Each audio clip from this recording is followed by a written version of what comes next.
Assalamualaikum dan salam sejahtera. Pada hari ini, saya Muhammad Rizwan bin Muhammad Rizal bersama ahli kumpulan saya akan membentangkan tentang hubungan media dengan syarikat terkemuka Apple.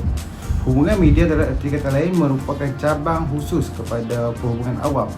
Hubungan media merujuk kepada syarikat atau organisasi dengan media massa yang saling menguntungkan antara wartawan dan perhubungan awam. Pada masa kini, media massa merupakan saluran yang paling mudah dan menjimatkan kos kepada perhubungan awam untuk berkomunikasi dengan khalayak di dunia. Perkembangan teknologi telah mewujudkan cabaran yang hebat kepada pengamal perhubungan awam dalam berurusan dengan petugas media. Menurut Public Relations Society of America PRSA Foundation, mengenal pasti bahawa 15 komponen asas perhubungan awam dan salah satunya adalah perhubungan media. Sekian sahaja daripada saya akan serahkan kepada pembentang seterusnya. Terima kasih Rizwan. Saya Syazwan akan membentangkan bahagian latar belakang syarikat Apple. Baiklah, nama syarikat Apple dahulunya ialah Apple Computer Inc. dan nama syarikat Apple yang digunakan pakai sekarang adalah Apple Inc. Syarikat ini telah ditubuhkan oleh Steve Jobs dan Steve Wozniak. Syarikat ini telah ditubuhkan pada tarikh 1 April 1976. Syarikat ini merupakan syarikat teknologi multinasional, iaitu syarikat yang beroperasi di negara sendiri dan juga di negara lain di seluruh dunia. Syarikat ini adalah syarikat yang mengkhususkan perekaan bentuk serta penilangan produk elektronik dan perisian. Syarikat ini berpusat di Cupertino, California. Syarikat ini juga terlibat dalam penciptaan konsep teknologi baharu seperti iPhone dan Apple TV.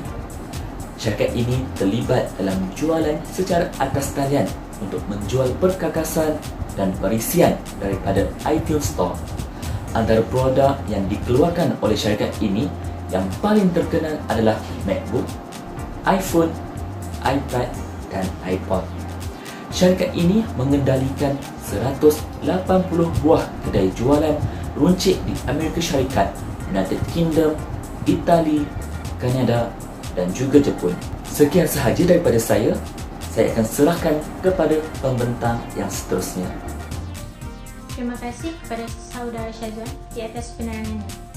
Saya akan membincangkan tentang kesan positif hubungan media kepada syarikat Apple. Kesan yang pertama adalah meningkatkan kesedaran dan pemahaman orang ramai terhadap kelebihan dan kecanggihan produk Apple. Menggunakan hubungan syarikat dengan pihak media, produk Apple semakin dikenali dan mendapat tempat di hati pengguna. Hal ini disebabkan oleh syarikat Apple sangat memberikan perhatian kepada ulasan produk yang diberikan oleh pelanggan. Ulasan daripada pengguna adalah media yang sangat penting bagi memberikan pemahaman kepada bukan pengguna Apple supaya lebih berminat untuk mencuba produk yang dikeluarkan oleh syarikat Apple. Sebagai contoh, mereka menggunakan selebriti dalam rancangan terkenal dan hebahan melalui ulasan yang dicipta oleh pihak media. Kesan yang seterusnya adalah membina kepercayaan masyarakat terhadap jenama Apple. Melalui hubungan syarikat Apple dengan pihak media, ianya dapat membina kepercayaan masyarakat terhadap jenama Apple. Produk Apple datang dengan perisian mereka sendiri yang dimiliki dan dikendalikan oleh syarikat Apple sendiri. Apple perlu membangunkan dan mengekalkan iOS, macOS dan perkhidmatan back-end seperti iCloud dan iMessage dengan sendirinya. Kesan yang ketiga adalah pengiktirafan. Syarikat Apple telah mendapat pengiktirafan daripada pengguna dan juga bukan pengguna di seluruh dunia. Produk Apple sangat dikenali di serata dunia, terutama pada mereka yang mempunyai minat dalam bidang fotografi.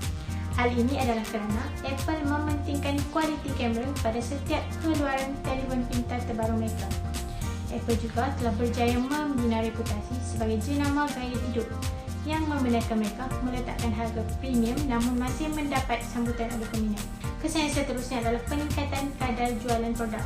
Hubungan dengan media sangat memberi kesan terhadap kadar jualan produk Apple. Apple sanggup menghabiskan jumlah wang yang besar untuk menghasilkan sesuatu produk. Hal ini adalah untuk menguji ketahanan dan reka bentuk sesuatu produk bagi memastikan mereka menghasilkan produk yang terbaik dan dapat memuaskan hati pelanggan. Seterusnya, Cik Nelly Baikisha akan menerangkan tentang kesan negatif hubungan media dengan syarikat Apple. Silakan. Terima kasih Syamila. Assalamualaikum dan selamat sejahtera. Saya Nelly Batusha binti Muhammad Azri akan membentangkan kesan negatif media relasi. Kesan yang pertama ialah boleh menyebabkan kesilapan maklumat atau mesej syarikat terhadap masyarakat umum. Ketika syarikat Apple hendak mengeluarkan produk baharu, mereka akan menjemput pelbagai rakan media untuk hadir di sidang media. Pemikiran setiap manusia itu berbeza. Jadi, tidak heran jika setiap penulis menulis tajuk artikel yang berbeza dengan apa yang telah disampaikan oleh syarikat Apple. Pelanggan akan tertarik dengan sesebuah artikel itu melalui tajuk artikel. Jadi, jika tajuk artikel disalahartikan, akan berlaku salah faham kepada pelanggan terhadap produk itu. Kesan yang kedua ialah penambahan penggunaan dana syarikat ke arah media relasi. Kesungguhan syarikat Apple ingin mengeluarkan produk baharu sudah semestinya membelanjakan jumlah wang yang besar untuk keluaran produk baharu itu. Mereka banyak membelanjakan wang untuk membuat sidang media terhadap produk itu dari segi pentas, tempat, bahagian teknologi dan sebagainya. Walau bagaimanapun, pulangan yang mereka dapat dari sidang media itu tidaklah besar kerana mereka hanya menjemput beberapa rakan media sahaja di dalam sidang media itu. Oleh itu, berlakunya belanja yang berlebihan di dalam perbelanjaan syarikat Apple. Kesan yang terakhir ialah harapan yang tinggi yang membawa kepada kekecewaan. Syarikat Apple mempunyai pelanggan yang cukup banyak di dunia. Mereka mempunyai harapan yang tinggi terhadap produk-produk baharu keluaran syarikat Apple. Mereka akan melihat iklan yang telah dikeluarkan oleh syarikat Apple untuk melihat produk baru tersebut kerana mereka tidak boleh menghadiri sidang media. Apabila mereka melihat produk itu tidak mencapai standard atau harapan mereka, mereka akan merasa kecewa terhadap produk itu. Pembentangan ini akan diteruskan oleh Nicole. Sekian, terima kasih. Terima kasih Saudari Nelly. Seterusnya saya akan meneruskan bahagian saya iaitu tentang faktor hubungan awam. Faktor yang pertama ialah memberi pendedahan tentang syarikat Apple. Melalui media, kita dapat menyebarkan tentang kewujudan syarikat Apple ini kepada orang lain. Sebagai contoh, kita tahu ada segelintir orang yang tidak mengetahui syarikat ini. Jadi melalui media, kita dapat menyebarkan tentang kewujudan syarikat Apple ini. Untuk faktor yang kedua, meningkatkan jualan syarikat Apple. Hubungan media dengan syarikat ini dapat membantu memasarkan produk syarikat Apple.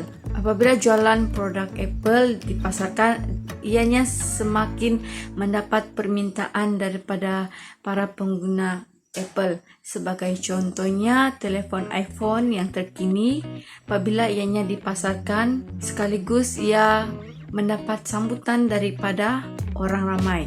Sekian itu saja dari saya dan seterusnya saya serahkan kepada kawan saya. Dipersilakan. Terima kasih Nicole. Saya Irfan. Saya akan membentangkan tentang kaedah yang digunakan oleh syarikat Apple dalam public relation. Kaedah yang pertama, mereka menggunakan laman sosial untuk mempromosikan dan melancarkan jenama baru. Apple menggunakan sosial media yang membolehkan mereka memintas media. Dengan menggunakan laman rangkaian sosial seperti Facebook, Instagram dan Twitter, Apple dapat mempromosikan dan melancarkan jenama mereka dengan pantas serta dapat membolehkan pelanggan dan wartawan mengikuti perkembangan produk mereka. Kaedah yang kedua yang digunakan oleh Apple adalah mereka menggunakan pengiklanan untuk mengiklankan produk mereka seperti di media berita, iklan, surat khabar dan TV. Apple juga menggunakan iklan untuk mengembangkan produk mereka bagi melakukan pemasaran secara besar-besaran untuk mempromosikan produk keluaran baru bagi syarikat mereka. Sekian dari saya akan serahkan kepada Afiq Hazwan untuk membentangkan tentang strategi syarikat Apple. Terima kasih. Terima kasih atas pengungsian dari segi kaedah sebentar tadi. Sekarang tiba giliran saya akan berkongsikan mengenai strategi yang dilakukan oleh Apple. Menurut petikan daripada laman artikel PR Superstar, antara strategi yang Apple gunakan dalam memanfaatkan media perhubungan awam adalah dengan mewujudkan situasi ketegangan terutamanya dari segi pelancaran produk. Apple menggunakan strategi ini dengan mengeluarkan ketegangan selama mungkin dan pastinya akan membuatkan orang ramai tertanya mengenai keluaran produknya yang terbaru. Selama berminggu atau berbulan, Apple akan mengambil kesempatan dengan tidak memberikan sebarang maklumat sehinggalah pihak media memanaskan berita mengenai keluaran produk Apple yang terbaru. Sebagai contoh, Apple merahsiakan pelancaran iPhone 12 pada tahun 2020 selama berbulan-bulan dan Apple hanya mengumumkan tarikh pelancaran dan liputan hanya 1 minggu sebelum acara tersebut berlangsung. Bukan itu sahaja, Apple melangkah lebih jauh dan menyembunyikan apa sahaja yang boleh dianggap sebagai rahsia dalam pengumuman tarikh pelancaran. Hal ini pastinya akan menyebabkan pihak media dan para blogger dengan bersungguh-sungguh membuat spekulasi mengenai makna mesej tersebut yang seterusnya akan menimbulkan minat pengguna yang sangat luar biasa. Okey, sekian daripada saya. Bahagian seterusnya akan disambung pula oleh rakan saya. Terima kasih. Baiklah, terima kasih kepada Hazwan atas ucapan sebentar tadi. Saya akan sambung di bahagian strategi syarikat Apple. Baiklah, untuk strategi yang nombor 2 ialah mengurangkan pengeluaran produk bagi meningkatkan permintaan. Seperti yang kita tahu bahawa syarikat Apple menggunakan strategi dengan menghadkan produk mereka supaya permintaan produk Apple makin meningkat dan lebih diminati. Walaupun pada setiap peringkat barangan yang dijual menaikkan harga barang, pembeli sanggup untuk membayar yang disebabkan jenama Apple yang semakin hangat di serata dunia. Di era COVID-19, pengeluaran produk Apple semakin diperlahankan disebabkan pandemik COVID-19 dan ramai pembeli tidak berani untuk keluar membeli dan ini akan menyebabkan reputasi Apple sendiri tergugat. Bahkan kelewatan itu sebenarnya menguntungkan syarikat. Jadi mereka mengeluarkan model iPhone 12 Pro dengan melambatkan pengeluaran model baru daripada model asas. Tetapi bukan kerana kekurangan teknologi. Ini kerana mereka percaya bahawa telefon bimbit model iPhone 12 Pro yang baharu akan dijual lebih cepat berbanding dengan model iPhone 12 yang asas. Kesimpulannya, walaupun strategi iPhone 12 agak berkesan dan mempunyai tanggapan negatif, penjualan iPhone 12 sangat memberangsangkan dan menaikkan populariti tanpa sedikit pun mencalar imej mereka. Baiklah, sekian itu saja daripada saya. Saya akan serahkan kepada Rashid untuk menceritakan tentang cabaran syarikat Apple. Silakan. Assalamualaikum warahmatullahi wabarakatuh. Seterusnya saya akan menerangkan seperti cabaran yang perlu dihadapi oleh Apple. Yang pertama adalah penurunan penggunaan media tradisional. Yang mana kalau kita lihat pada masa kini, media-media yang digunakan adalah secara elektronik, berbeza dengan zaman dahulu yang mana lebih banyak menggunakan media cetak. Yang kedua adalah mereka terpaksa berhadapan dengan segelintir wartawan yang mungkin tidak beretika, yang mana wartawan-wartawan tersebut mungkin memutarbalikan sedikit fakta yang telah diberikan. Dan yang ketiga adalah perubahan gaya kewartawanan yang berlaku pada masa kini. Kalau kita lihat, dulu mungkin gaya kewartawanan mereka adalah berbeza dan sekarang adalah berbeza. Jadi Apple perlu bijak untuk mengenal apakah interest ataupun daya tarikan yang perlu ada pada mereka supaya mereka boleh menggunakan sebaik mungkin media relation tersebut. Itu sahaja dari saya teruskan pada Lutfi untuk menyambung cabaran seterusnya. Terima kasih.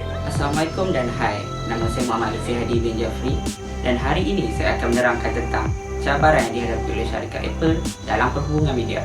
Saya yakin dan pasti ramai orang yang mengenali produk Apple dan tidak hairanlah jika ada komuniti yang mengikuti rapat perkembangan tentang syarikat ini. Jika benar, ini bermakna Apple berjaya mempromosikan barangan dan produknya di serata dunia. Namun, antara cabaran syarikat Apple dalam perhubungan media ialah kos operasi yang semakin meningkat. Jika kita dapat lihat dari data, dari tahun 2008 sehingga 2015, kos operasi untuk pengiklanan sentiasa meningkat bagi syarikat Apple. Pada tahun 2015 sahaja, sebanyak 1.5 bilion USD telah dibelanjakan untuk kos pengoperasian perhubungan media. Ini bermakna sebanyak 50% peningkatan dari tahun-tahun sebelumnya. Dasarkan data. Dalam bahasa mudah, lebih ramai pelanggan, lebih tinggi perbelanjaan kos. Jadi, tidak hairanlah jika dikatakan syarikat ini sanggup berbelanja besar bagi mencapai objektif serta strategi syarikat sekaligus meningkatkan jualan dan keuntungan syarikat. Sekian dari saya. Terima kasih.